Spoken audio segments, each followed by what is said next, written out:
de ler no começo do culto parte do texto que eu vou pregar. E eu quero falar com os irmãos aí sobre o texto de Mateus capítulo 10, continuando a mensagem que pregamos domingo à noite. Na verdade, nós começamos na quarta-feira. Nós falamos sobre como levantar uma geração forte na fé.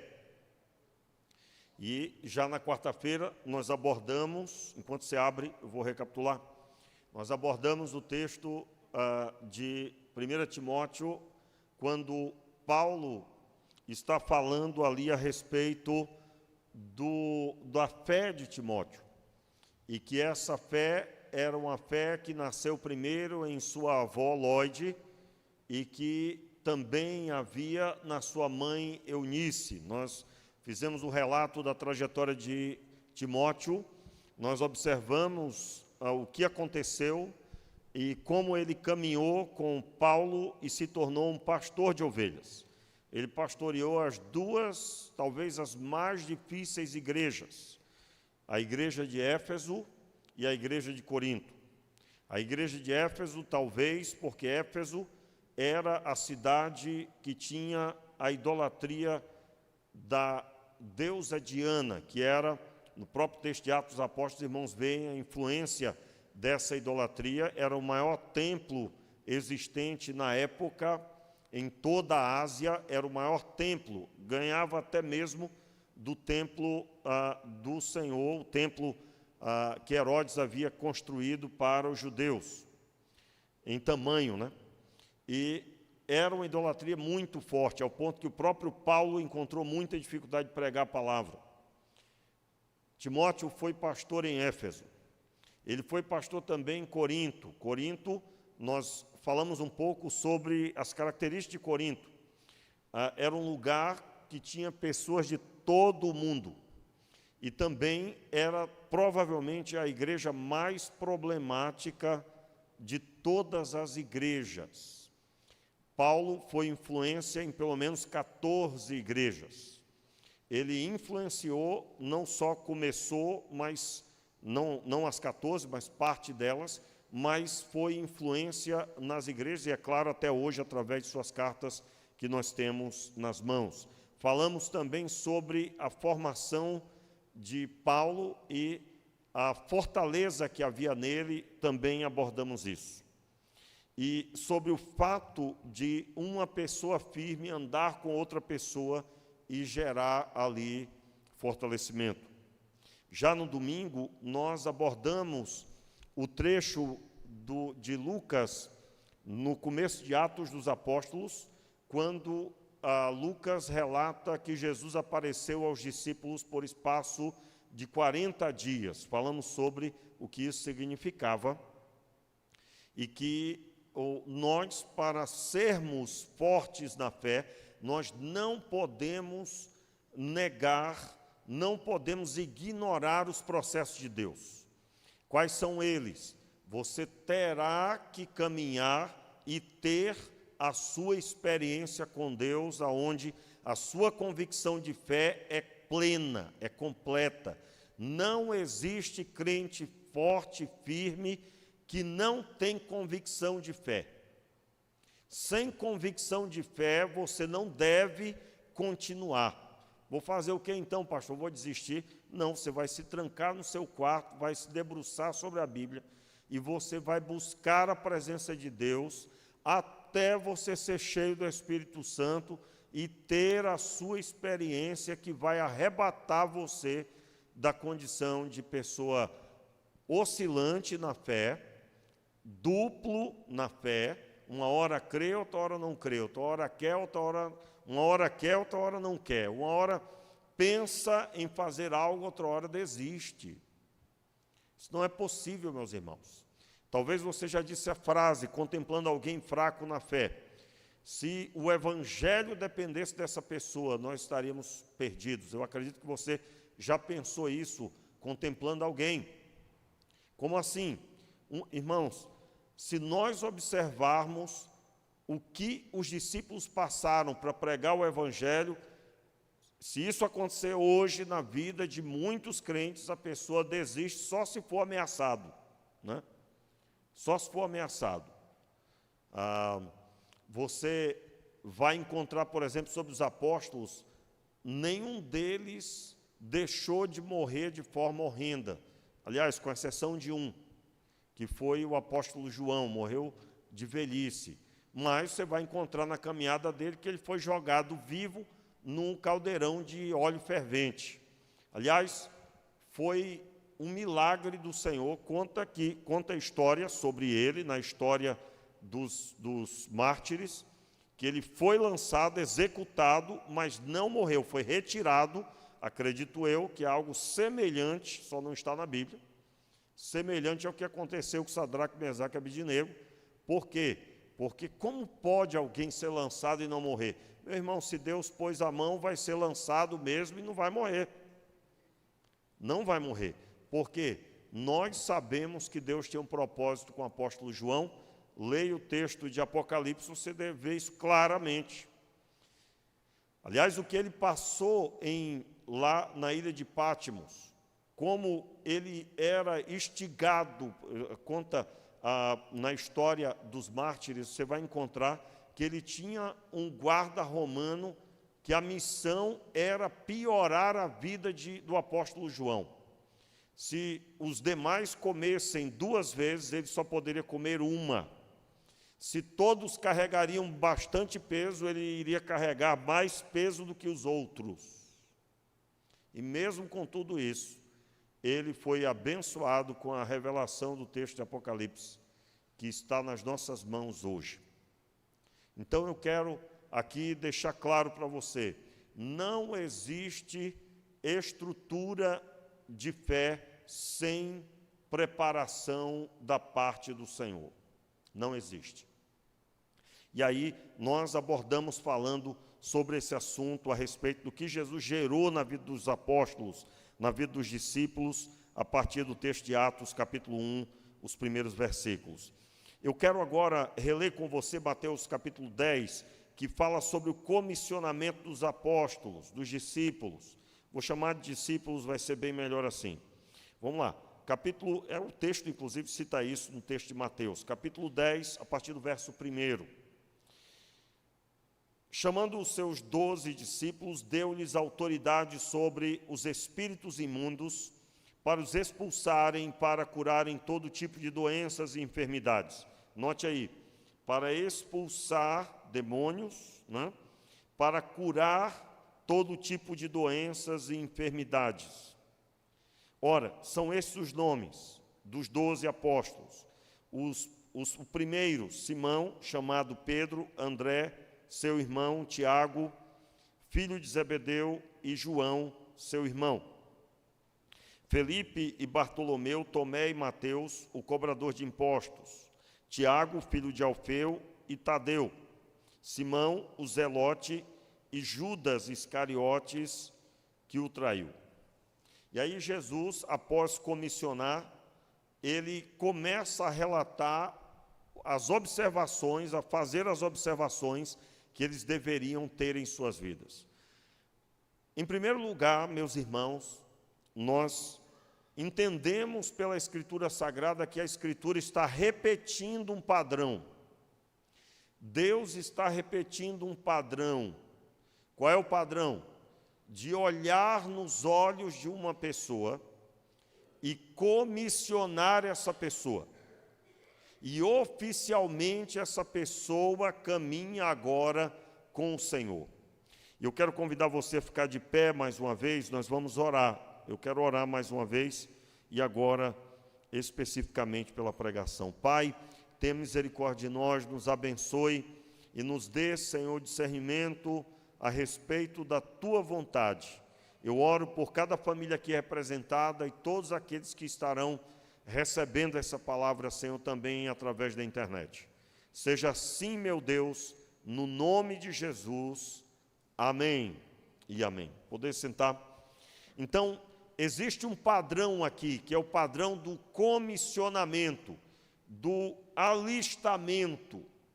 E este padrão que está se repetindo, ele já aconteceu em outro episódio muito importante da história bíblica.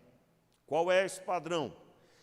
Quando nós lemos o texto de Gênesis capítulo 12, nós encontramos o Senhor, claro, eu estou falando de forma figurada, olhando nos olhos de Abrão e comissionando Abrão.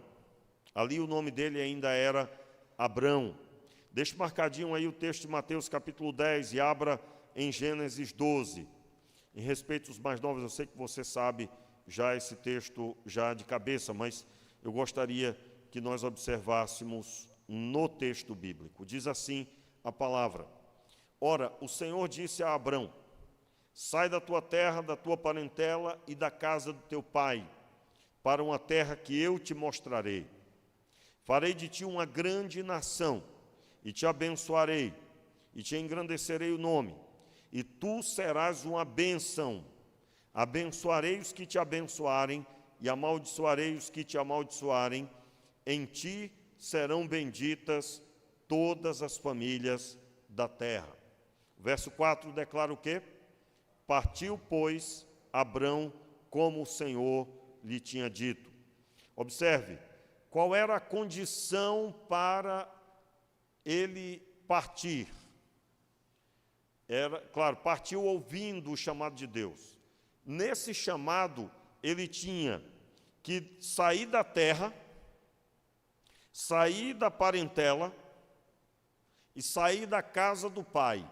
Note, eu sei que se a gente for olhar esse texto com o nosso óculos, o óculos cultural do nosso tempo, não dá para entender o texto. Porque como que um homem de 75 anos está ainda na casa do pai dele, né? Mas ele não estava na casa do pai dele, ele tinha a casa dele. Ele tinha a casa dele em Ur dos Caldeus, é claro.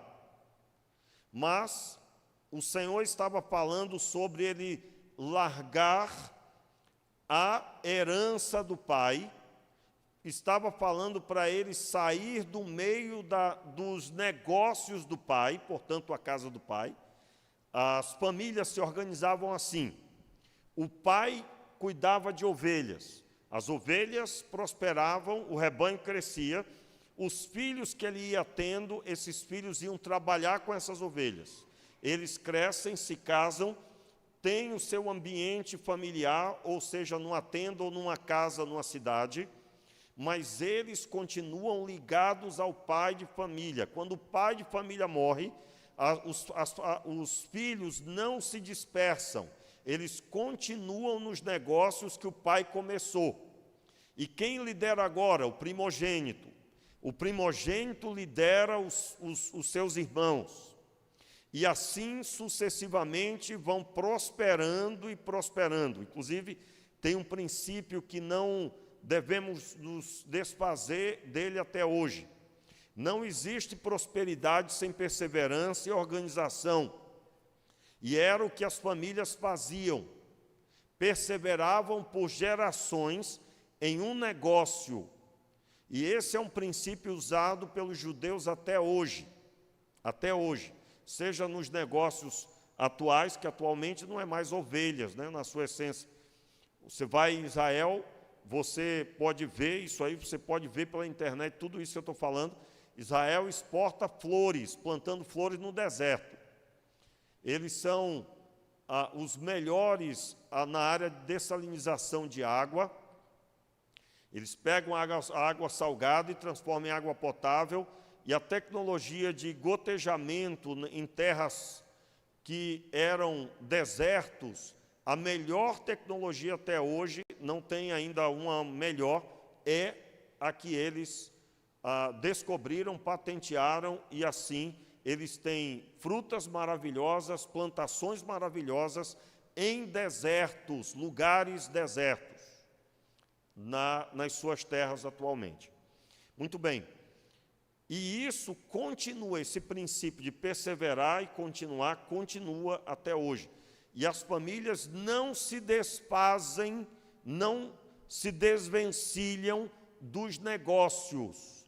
E eles respeitam a hierarquia que começa com o pai, depois segue com a morte do pai, vai pelo primogênito, e os negócios continuam e, é claro, a participação nos negócios em família, uma coisa super comum no meio das famílias judaicas, e eu posso dizer que até hoje. Muito bem. O que o Senhor está dizendo é que ele iria abrir mão de tudo, iria sair somente com o que era dele, que ele poderia sair. E ele sai. Saiu com algumas ovelhas, saiu com algum rebanho, saiu. E ele prosperou a partir dali, e certamente, mais do que todos os seus familiares, ele prosperou. O rebanho de Abraão era tão potente que o rebanho dele não conseguia ficar junto do rebanho de Ló. Não conseguia, ao ponto que eles tiveram que se separar.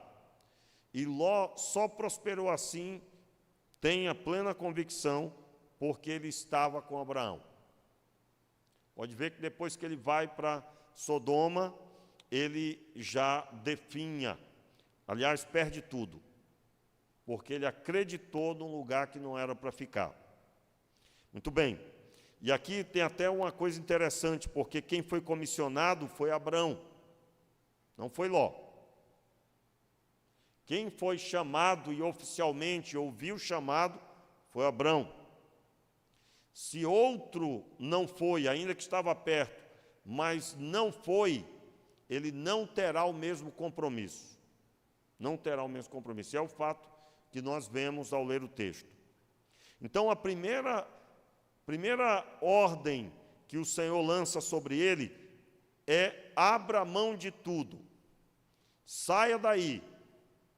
E você vai para uma terra que eu te mostrarei. Abraão não foi dono de terra nenhuma, com exceção da terra que ele comprou para enterrar a sua esposa. Ele comprou umas terras para fazer daquela terra o local para enterrar a sua esposa, que havia partido. Então, fora isso, quem tem a Bíblia Thompson, é bem interessante, você vai ver o mapa da caminhada de Abraão. Abraão, ele caminhou por todas as terras que seriam de sua descendência, a terra de Canaã. E o Senhor estava com propósito nisso. Por isso que o Senhor diz: para uma terra que eu te mostrarei, está escrito aí no texto, no verso 1, na parte final. Sai da tua terra, da tua parentela, para a terra que eu te mostrarei. Porque não haveria um lugar para ele ficar e fazer dali a sua morada. Ele ia caminhar por todos os lugares que depois a sua geração, o seu povo, que iria ser formado, a nação de Israel, seria proprietário. Agora note, houve um chamado, houve uma orientação de como fazer.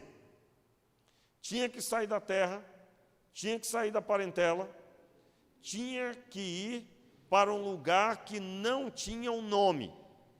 Deus é que falaria qual seria esse lugar.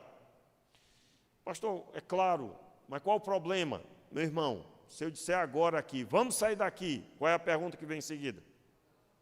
Para onde? Né? Vamos ali no meu carro, qual é a pergunta? Fazer o quê e para onde? Não é? Pois é, o chamado de Abraão era: saia daí e eu não vou falar para onde você vai, não. Eu vou mostrar depois. Então, se você comparar com as orientações que foram dadas pelos apóstolos, você pode até dizer que foi menos orientações, mas não foram pequenas orientações. Seriam difíceis de serem cumpridas. Difíceis. Principalmente se Abraão fosse o primogênito, ele iria liderar tudo e agora abriria a mão disso. Eu não vou entrar nessa questão, mas eu quero aqui deixar claro que esse chamado que o Senhor está fazendo, ele tem uma contrapartida. Ele faz o chamado, mas a outra parte tem que agir. E aí o verso 4 diz: partiu, pois, Abrão, como o Senhor tinha dito. Note, o Senhor prometeu a ele que iria fazer grandes coisas, farei de ti uma grande nação, nem filho ele tinha. Te abençoarei e grandemente engrandecerei o teu nome, e tu serás uma bênção. Abençoarei os que te abençoarem, amaldiçoarei os que te amaldiçoarem. Em outras palavras, quem quiser bem a você vai prosperar, mas quem quiser mal a você vai encontrar maldição. Maldição. E aí nós poderíamos relatar essas maldições, tudo aconteceu, tudo foi relatado, foi visto depois, conforme a sua caminhada. O que tem de semelhante com os apóstolos? O que tem de semelhante é que na caminhada de Abraão, os milagres foram se manifestando.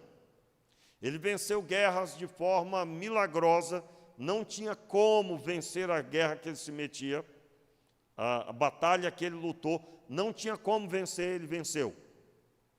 Ele não tinha filho, sua esposa era estéril, ele teve o filho, e esse filho teve mais filhos, e aí esse filho que foi abençoado, teve 12 filhos, se tornaram 12 fortes famílias, que formaram a nação de Israel.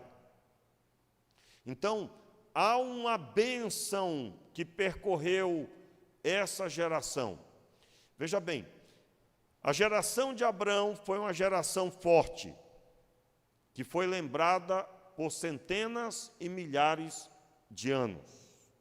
O próprio Deus fez divulgação disso. Quando foi chamar Moisés para a obra de libertação do povo de Israel, o que Deus disse? Eu sou o Deus de Abraão, de Isaque e de Jacó. Em resumo, Deus estava dizendo para Abraão o quê? Para Moisés o quê?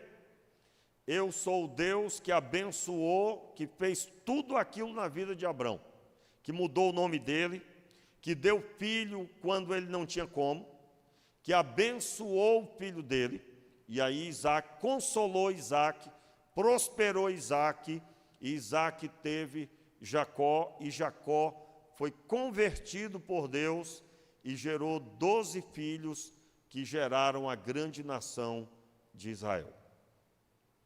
Então, há um efeito, há um resultado. Te abençoarei, e essa bênção foi.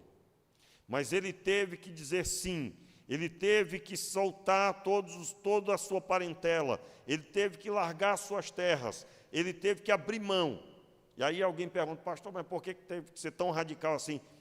Se você for estudar sobre a cidade de Ur dos Caldeus, onde ele morava com seus familiares, você vai encontrar que era uma cidade extremamente idólatra. E Deus, quando tira Abrão de lá, Deus estava desconectando Abrão da idolatria.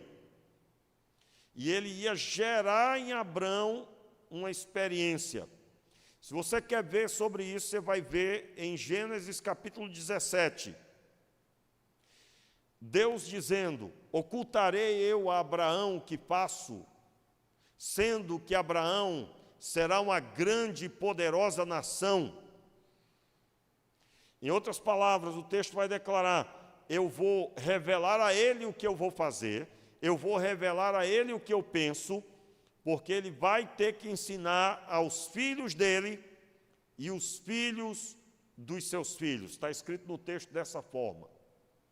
Aos seus filhos e, em outras palavras, os seus netos também. Muito bem. Então, há uma semelhança com o comissionamento. Então, uma geração forte, meus irmãos, é uma geração que tem convicção do chamado de Deus, que tem convicção de que é um discípulo, que tem o comissionamento de Deus muito claro. Pastor, eu não tenho nada disso. Eu aceitei Jesus, pastor. Meu irmão, ao ler a Bíblia, você tem esse comissionamento. Se você é discípulo, discípulo significa que você segue o mestre. Se você tem convicção de que você foi salvo, automaticamente você já tem esse comissionamento. E aí eu quero voltar para Mateus capítulo 10, por favor, abra aí. Pedir o pessoal aí que esteja atento ao ar-condicionado, se estiver muito forte para diminuir, já para ninguém passar mal aí, né? O texto, no capítulo 10, o Senhor deixa claro quem é discípulo dele. Vocês vão ficar comigo oficialmente. Então, veja bem, o que é que nós devemos evitar na igreja? Você confundir cristianismo a vir aos cultos. Isso não é cristianismo. Isso faz parte do cristianismo. A comunhão dos irmãos, cultuar junto, é um item, é uma atividade. Mas o cristianismo, em sua raiz, é o fato de que eu fui salvo, que Jesus me deu uma nova vida, e eu estou na luz, como Ele na luz está. Os olhos dele estão sobre mim. Quando eu caminho sob a ótica, sob os seus olhos que estão sobre mim. Eu caminho e ele está com os olhos dele sobre a minha vida. Então, isso muda tudo na vida de um crente. Qual é a derrota? A pessoa vai indo. Hoje eu vou ao culto, não sei se eu vou. Note, um discípulo, ele tem convicção de fé. Ele tem convicção de quem ele é. Ele tem convicção de que os olhos de Deus estão sobre ele. Ele sabe que ele foi chamado por Deus para ser. Ele é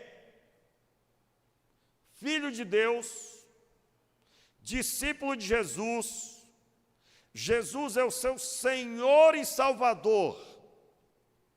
Muito importante entender isso, né? Pastor, eu devo orar a Deus ou a Jesus? Lembra disso? Eu devo orar a Deus ou a Jesus? Tem hora que eu fico assim, pastor, não sei se eu falo com o Espírito Santo, não sei se eu falo com Jesus, falo com Deus, vou falar com os três. Meu irmão, você não tem que fazer isso. É muito simples. Biblicamente, não é o nosso assunto hoje, né? Mas, rapidinho, biblicamente, com quem que eu falo? Eu falo com Deus, em nome de Jesus. E quando eu entendo que Jesus é meu Senhor e meu Salvador, eu estou declarando, Jesus é o modelo para a minha vida. A sua palavra ordena sobre mim, portanto, sou aceito por Deus. Quando Deus olha para mim, Ele vê o Filho, porque eu sou discípulo, e eu fui comissionado como discípulo, e eu ando declarando, eu peço a Deus em nome de Jesus. O que significa isso?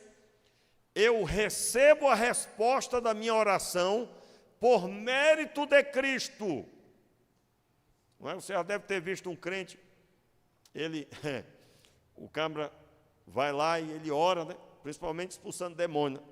O demônio está lá dando uns tapas num monte de gente, aí o crente chega, o demônio já obedece tudo, fica quietinho, rola e tal, faz até, né? Rola no chão e faz tudo. Aí sai aquele crente de peito cheio, viu? Autoridade, né? Aí, irmãos, a gente tem que organizar isso na nossa mente. Que autoridade o quê, rapaz? Tu tem autoridade o quê, rapaz? Não seria o caso, criatura, que o demônio obedeceu por causa do mérito de Cristo? Ou foi você que morreu na cruz do Calvário e venceu as trevas? Quem venceu as trevas foi Jesus, irmãos. Por isso que não dá para conceber um crente se sentindo super-homem. Super. Não tem como, irmão. Porque os prodígios e os milagres que venham a acontecer é por causa de Cristo, por causa do mérito de Jesus. Quando Jesus disse, tudo que pedis em meu nome, Ele está falando, o que você pedir em meu nome, o Pai o fará, mas não é por causa de mim.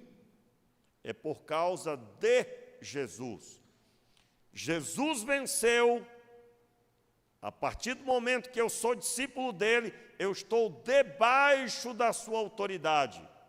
Estou debaixo do seu cuidado. O diabo vem contra mim, encontrará o mestre na minha frente. Por isso que quem está em Cristo Jesus, nenhuma condenação há para os que estão em Cristo Jesus. Lá no texto de Romanos, você já conhece. Agora, por que não há nenhuma condenação? Porque se eu estou em Cristo, eu estou agora sob os cuidados dele, e o inimigo, quando vem, encontra a pessoa de Cristo, e eu não vivo mais eu, mas Cristo vive em mim. Então eu falo com Deus sob a ótica de que, ao ser discípulo de Jesus, eu sou ouvido por Deus, porque eu não vivo mais a minha vida. Conto uma história sobre um grande pai da igreja, Agostinho, né? Tem até um livro interessante chamado As Confissões de Agostinho, que ele era um perdido pecador, e ele andava em todo tipo de coisa ruim, prostituição, só que ele se converteu. E um dia ele resolveu ir na cidade que todo mundo conhecia ele. E andando pelo centro da cidade, uma mulher que ele havia tido um relacionamento com ela, começou a gritar no meio da multidão: Agostinho, Agostinho. E ele continuou, sem responder, continuou. E a mulher foi, irmãos, e foi: Agostinho, Agostinho.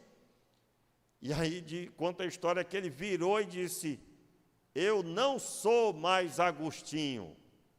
Ou seja, eu sou discípulo de Jesus. O Agostinho morreu. Você não entendeu, eu não sou mais aquele Agostinho. Eu sou agora de Cristo. E realmente, irmãos, o velho homem morreu com as suas paixões, conforme está escrito. Então, Agostinho estava declarando para aquela mulher: talvez você esteja me procurando pensando que eu sou aquele, mas eu já não sou mais. Ele morreu e eu sou um homem nascido de novo. Irmãos, Agostinho sabia muito bem quem ele era. Então, essa convicção de fé nós temos que ter. Voltando para a oração, eu devo falar com Jesus, com o Espírito Santo ou com Deus? Eu devo me dirigir a Deus, munido de ser um discípulo de Jesus, e falar com Deus, pedindo em nome de Jesus, e por mérito de Cristo, eu creio que eu terei a minha oração respondida. Pastor, o senhor não respondeu ainda. E o Espírito Santo? Meu irmão, quando eu oro ao Pai, no nome de Jesus, o Espírito de Deus que habita em mim, ele se moverá conforme a resposta do Pai. Quer dizer que não pode falar com o Espírito Santo? Meu irmão, você vai, leia a Bíblia, leia os textos. Você vai ver os discípulos em oração e falando com Deus a respeito de alguma coisa, e as pessoas foram curadas, mas não é dito que o Espírito Santo agora cure você. Eu não estou dizendo que você está proibido, não faça isso. Não estou criando uma regra única, mas eu estou dizendo que é algo natural. O Deus, o Pai, é o alvo da minha oração. O mérito da resposta é de Cristo. Eu sou discípulo de Jesus, Deus olha para mim e vê o seu Filho. E o Espírito Santo que veio habitar em mim, ele se moverá para manifestar todo o plano de Deus. Isso é automático. É automático. Então, quando eu leio a respeito do texto de Mateus, capítulo 10, agora voltando para o texto, eu estou lendo que há um comissionamento, há uma palavra dita audível, clara para eles. Qual é? Eles são alistados, está aqui os 12, e ele diz a eles: vocês não vão pregar aos gentios primeiro. Em outras palavras, o verso 5, a parte B, está dizendo isso: não vão pelo caminho dos gentios, nem pelos samaritanos, e diante as ovelhas perdidas da casa de Israel. Verso 6 aí, todo mundo está acompanhando? Diga amém. Verso 7. E indo pregai e dizei, o reino dos céus está próximo. Note aqui, meus irmãos, olha a derrota do nosso tempo. A pessoa se tornou discípulo de Jesus, ela não entendeu que ela está em preparação, e em preparação ela deve estabelecer que ela tem que contar os dias para estabelecer que ela vive no reino e prega o reino. Como seria para o novo na fé? Ele não leu nem a Bíblia ainda, acabou de se converter. Acabou de aceitar a Cristo. O que ele vai falar? Ele vai dizer que Cristo entrou na vida dele, que ele teve os seus pecados perdoados e que ele está muito feliz com o que ele está vivendo. Essa é a experiência de um novo na fé. Mas conforme eu vou caminhando, eu que sou discípulo, que já fui alistado, que sou salvo por Deus em Cristo Jesus, eu devo estabelecer um alvo de crescimento. Esse alvo de crescimento é que eu em breve saberei explicar a respeito do reino de Deus.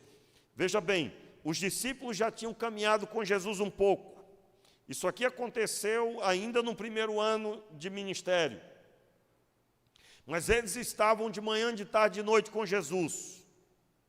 Então, qual é a semelhança do que eu devo fazer? Eu preciso compreender que a minha visão deve estar em dedicar tempo para conhecer a Deus em Cristo Jesus. Porque eu estou me preparando para ser um pregador da palavra como Jesus é, como Jesus foi. Entenda, não há como ser discípulo de Jesus sem carregar as suas características. E uma das suas características é compartilhar o plano de Deus. Jesus compartilhou o plano de Deus com a mulher samaritana. Jesus compartilhou o plano de Deus com o cego Bartimeu. Jesus compartilhou o plano dele com um homem que era possesso. Vai e volta para os teus e anuncia quão grandes coisas o Senhor te fez. Jesus compartilhou com tantas pessoas a respeito do plano do Senhor. Eu, discípulo de Jesus, não posso viver sem esta meta alcançada na minha vida. Note, talvez você vai usar de algum talento que você tem para evangelizar. Talvez você vai precisar fazer alguma coisa para se aproximar de uma pessoa na sua vizinhança, com vistas a pregar o evangelho. Mas uma meta todo crente tem que ter: declarar que o reino de Deus está próximo. Próximo como assim? Aquela pessoa pode recebê-lo hoje, pode recebê-lo agora. Agora eu quero perguntar: você tem ciência dessa realidade espiritual? Você, quando vem para a igreja e passa por bares, passa por pessoas, quando você olha para uma pessoa, você consegue ver a vida dela destruída. Como assim, meu irmão? Uma pessoa sem Cristo. Destruída é uma pessoa sem Cristo. Meus irmãos, você já viu uma família destruída? Qual a primeira coisa que vem à sua mente? A primeira coisa que vem à minha mente quando eu vejo uma família destruída é: Jesus Cristo no coração desse homem teria manifestado ordem no caos. Jesus Cristo na vida dessa mulher que abandonou os filhos, um exemplo, teria manifestado a restauração do amor que foi destruído na infância. Pessoas que não conseguem transmitir amor para os filhos, muitas vezes foram destruídos na sua infância e não conseguem expressar amor. Quando Jesus entra no coração da pessoa, ele põe ordem no caos. Então, quando você vê uma pessoa com a vida destruída, e vida destruída reino de Deus não está ali. Qual a sua visão? Qual a sua atitude? Note, você é um discípulo de Jesus. Se você é um discípulo, você tem que se incomodar com isso. Você precisa se incomodar, senão você precisa duvidar do seu nível de discípulo que você considera que você é. Agora, pastor, eu não me vejo num púlpito pregando. Aliás, irmãos, nós tínhamos que mudar a respeito disso. Não sei se você notou, talvez agora nem esteja dessa forma, mas parece que a igreja, ela parou de se relacionar com os não crentes.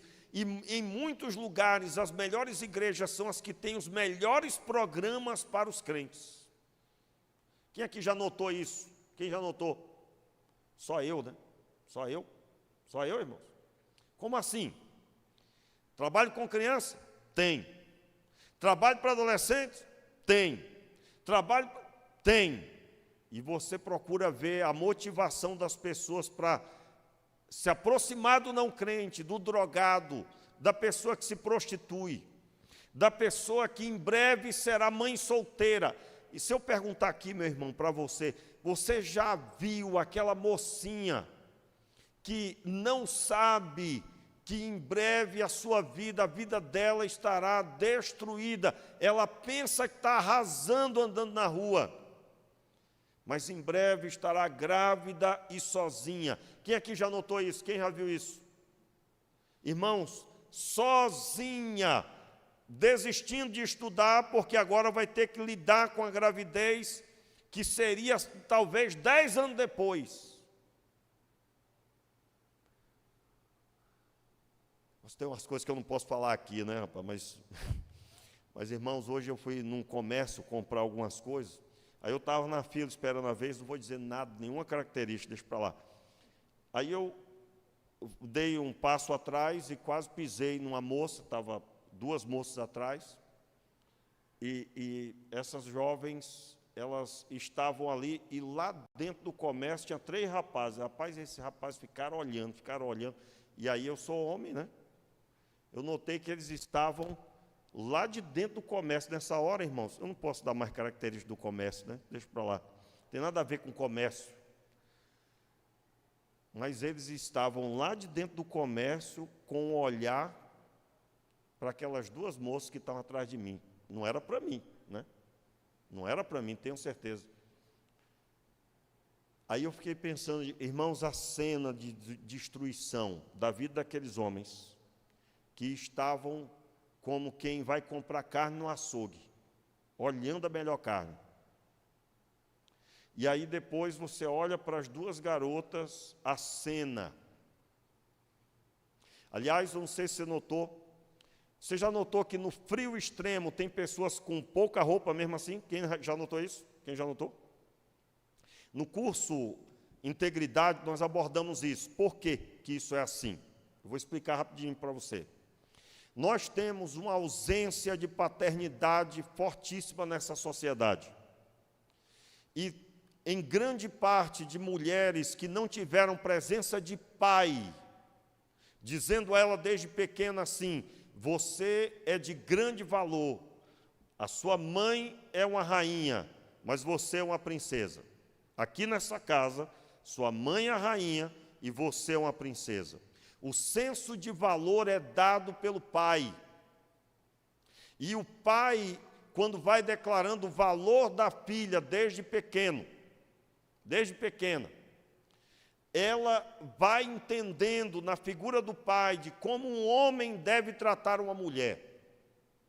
Aquilo vai sendo colocado na mentalidade dela.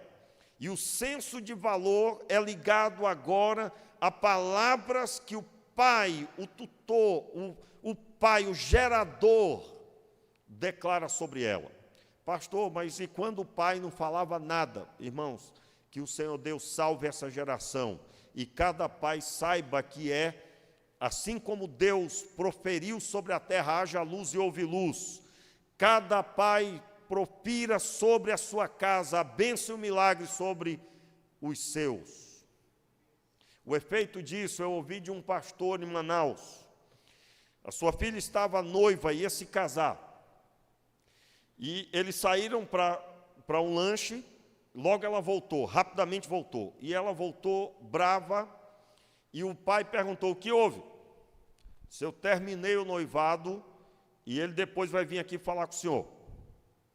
Eu digo: mas o que aconteceu? Está tudo tão bonito. Se ele perdeu a cabeça comigo, me maltratou, vi a hora dele me agredir. E eu não conhecia esse lado dele. E eu terminei, porque eu vejo como o Senhor trata a minha mãe. E o Senhor trata a minha mãe, trata a gente. Pai de 3 meninas, o pastor. E eu vejo como o Senhor nos trata. Eu não aceito menos que isso, a menina falou. Veja como a forma que o pai trata a mãe e trata as suas filhas gerou uma mentalidade, blindou a menina. Ela poderia estar dizendo: não, se eu não aproveitar essa oportunidade, eu posso ficar para a tia. Já ouviu essa frase, ficar para a tia? Ela não pensou assim, ela pensou no padrão de matrimônio que ela viu.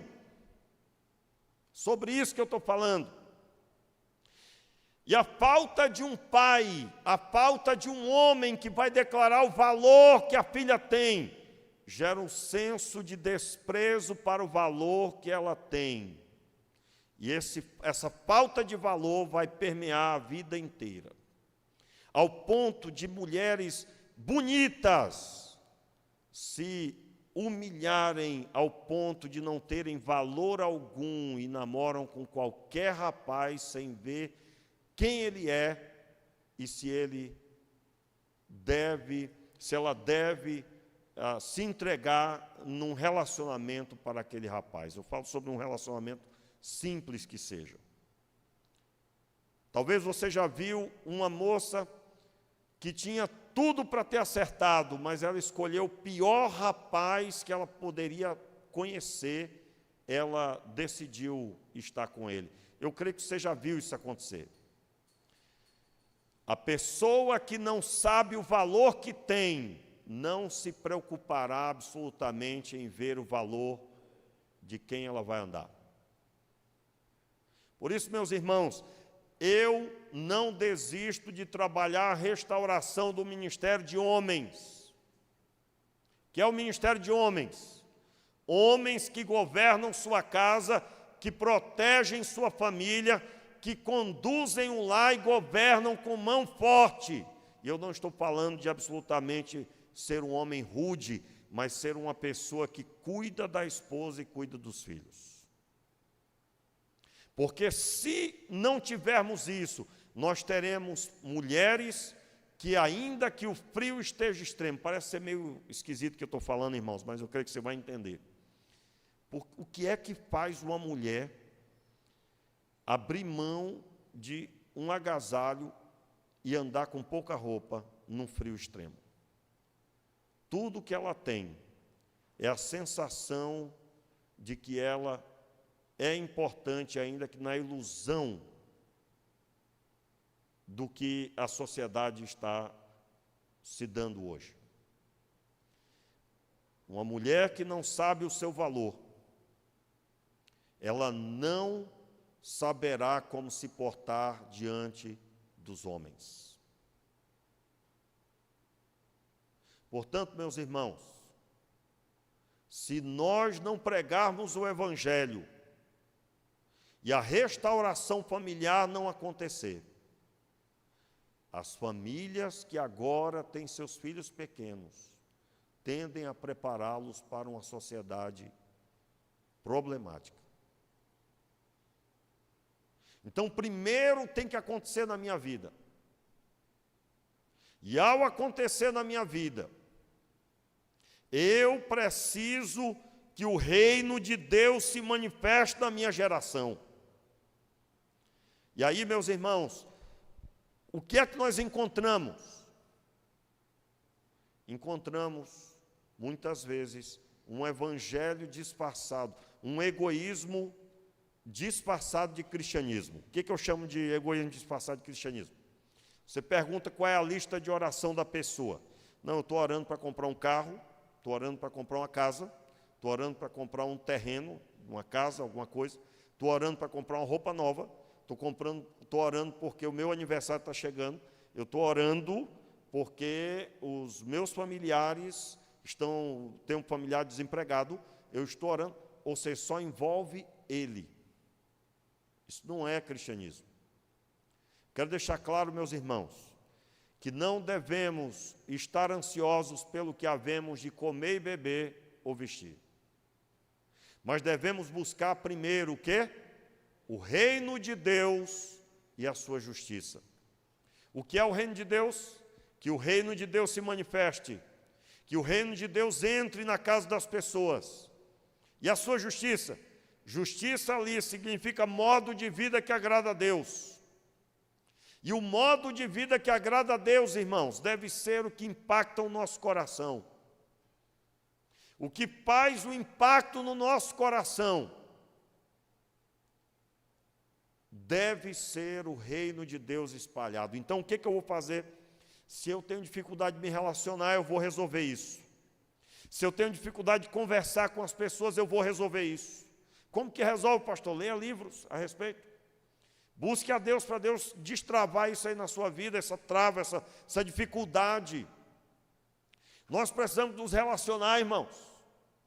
Nós precisamos nos relacionar e entre nós é fácil. Eu estou falando de nos relacionar com vistas a espalhar o Evangelho. Então, sob essa ótica, Jesus estava comissionando os discípulos. Eu quero terminar lendo o verso 8, que declara: curai os enfermos, purificai os leprosos, ressuscitai os mortos, expulsai os demônios, de graça recebestes, de graça dai.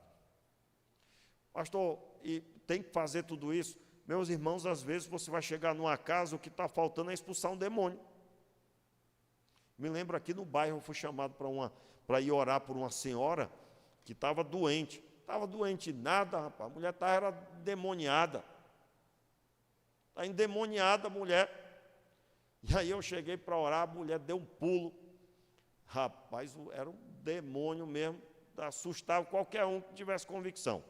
Me lembro até hoje. Quando eu vejo a senhora na rua, eu me lembro toda vez, está na igreja para a glória de Deus, graças a Deus. Congrega aqui perto, aqui na igreja, a igreja ali do pastor Rodrigo, né, a Família Viva, agora é Família Viva. Eu quero dizer para você que aquela família não ia ouvir nada se não fosse expulso o demônio primeiro. Então, primeiro tem que expulsar o demônio, depois prega. Então, o que é que eu vou fazer? O que é que Jesus está dizendo? Vocês vão resolver o problema. Então, um discípulo de Jesus, ele tem que se sentir o portador da solução. Irmãos, isso muda tudo. Você vai, com isso, ter atitude diferente. Você vai mudar suas amizades. Você vai mudar a sua rotina. Por quê? Porque você está em preparação. Talvez você é o novo na fé. Você está se preparando para pregar o Evangelho. Talvez você vai fazer, talvez através do esporte, né? Eu conheci uma pessoa que foi lá para o Oriente Médio pregar o Evangelho. Lá não podia, só tinha muçulmano. Mas ele foi organizar, ensinar o pessoal a jogar futebol. E passou lá mais de um ano, pelo que me consta, trabalhando com crianças para ensinar futebol. Não podia entrar lá como igreja, não podia, só muçulmano. Mas ele podia ensinar futebol. Eu ouvi o testemunho desse pregador, ele disse, olha, eu não pregava para ninguém, não podia. mas eu me preocupava em estar sempre cheio do Espírito Santo, feliz, alegre, porque o Senhor ia mostrar a eles a graça na minha vida. Já no final ele conta que chegaram para eles: olha, a gente sabe que você é cristão. Você é um cara legal. Irmãos, alguma semente ficou plantada ali. Pregar o Evangelho sem poder falar do Evangelho. Podia ser preso, porque é lei, né? País totalmente muçulmano. Eu quero dizer para você, e aqui, irmãos, ó, isso aqui é sério, hein? Eu fui para a igreja, o pastor bateu e foi com força. Ele disse que eu não sou nem discípulo. Meu irmão, olha o que você está fazendo. Porque enquanto há vida, Deus está nos dando a oportunidade de vivermos essa experiência. Eu me lembro, irmãos, nessa casa que eu fui orar, eu me lembro do semblante dos familiares. A mulher não deixava ninguém dormir alguns dias. E eu me lembro do semblante deles, quando o semblante da mulher agora era de uma pessoa liberta. E eu me lembro como se fosse hoje. Abri a Bíblia e vamos pregar. Todo mundo ouvia com os olhos fitos assim, ó. Por quê? Mas eu vou ouvir mesmo, porque resolveu aí, ó. Não fui eu, né, irmãos? Foi Jesus. Você já ouviu o que eu penso sobre isso no começo? O mérito é de Cristo. O que Jesus está dizendo aqui é que você vai lá resolver e o alvo é espalhar o reino. Então, uma geração forte, e eu sei que tem essa pergunta aí, né? Pastor fulano caiu, pastor fulano desviou, pastor fulano um dia esteve aqui, não está mais, está no mundo. Meu irmão, quem é discípulo tem que continuar discípulo, de manhã, de tarde e de noite.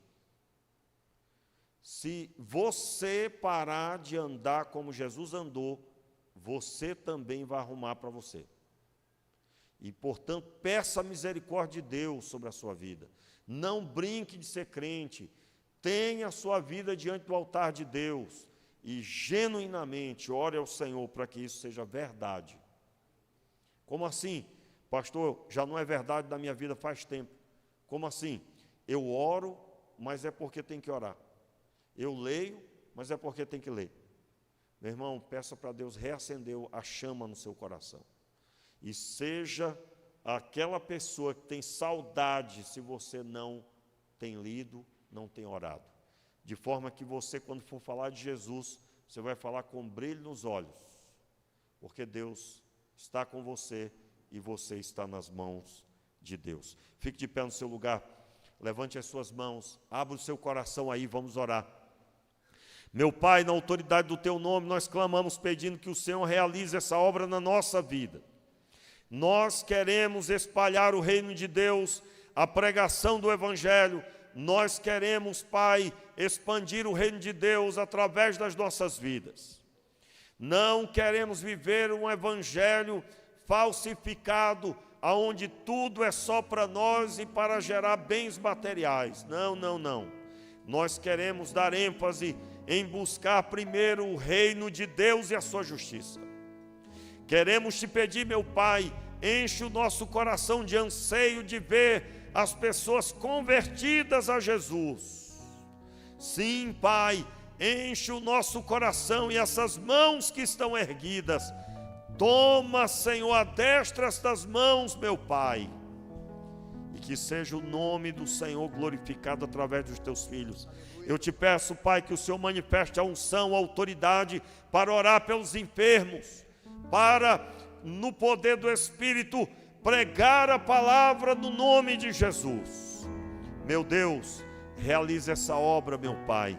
Toca estas mãos que estão erguidas e seja o teu poder estabelecido na vida do teu povo. Nós declaramos, Pai, essa igreja abençoada com uma geração forte em Ti, uma geração firmada que sabe quem é em Cristo Jesus, que está buscando dia após dia a convicção de fé se não a tem. e não desistirá enquanto o reino de Deus não for estabelecido em sua vida e sua família.